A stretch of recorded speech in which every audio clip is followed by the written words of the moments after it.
खेसारी सर और हमारा आवाज में आप लोगन के सुने के मिलल हो यूट्यूब पर। एक दिन में 1 मिलियन गई बा, 1 मिलियन क्रॉस कैले बा। एक ही दिन में ट्रेंडिंग में भी आ गई बा इंस्टा पर। खेसारी सर का लाइन बा का आइल बाड़ू जागावे सुतारे से होली बावे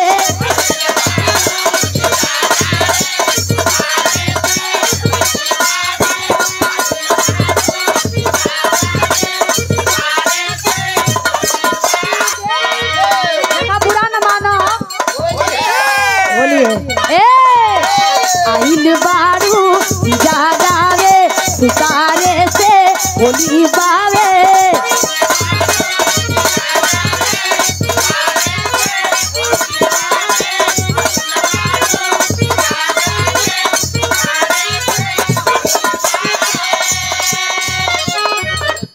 और गार्जियन श्री रामचंद्र यादव जी हरिहरपुर से 200 रुपया दे के आशीर्वाद दानी। गार्जियन के बहुत बहुत प्रणाम, बहुत बहुत धन्यवाद भाई। आइल बारू जागावे सितारे से होली बावे सतदी करे नतीजा दी। तब हम कहली बोले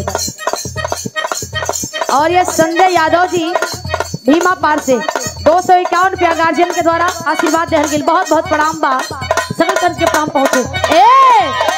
आइल बारू जागारे सुतारे से होली बारे तनी करे नतीजा दी। देखो अक्सर साली के जीजा लोग रंग लगावे ला भाई, तो हम कहनी का छरछराता ये जीजा दी ना सहाता ये जीजा दी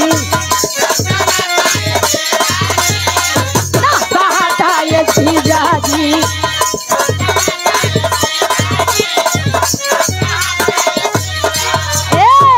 कदी करे नतीजा दी ए हो छरछराता ये जीजा दी ना सहाता ये जीजा दी।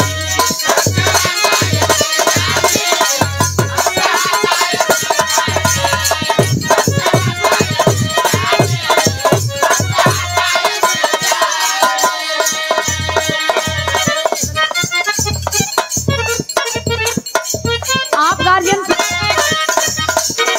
कोनो दुल्हन कहतिया मोरा बलमा हा बलमा सखी बलमा कदर न जाने पाली रे उमरिया के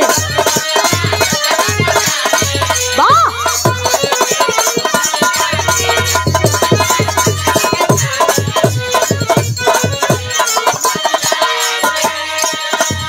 हर के तो जोगा के राखी के तनो जोगा के राखी हमको माला सरिया के मोरा बलमा बलमा सखी बलमा कदर न जाने पाली रे उमरिया के।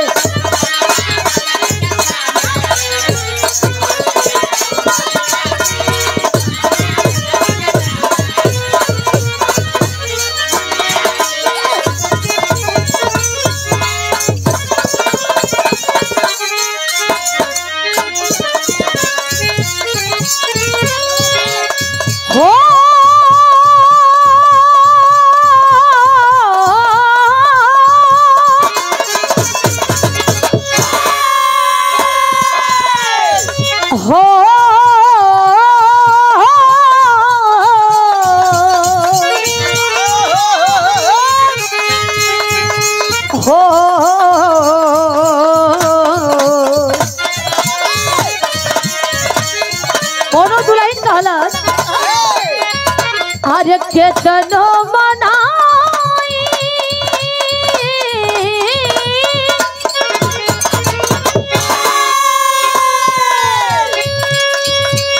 आ रही मनवा न माने आर बिरहा के लगिया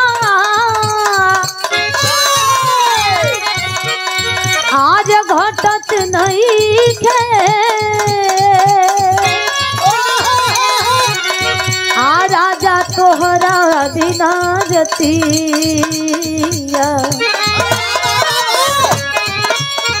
मोरे बलमुआ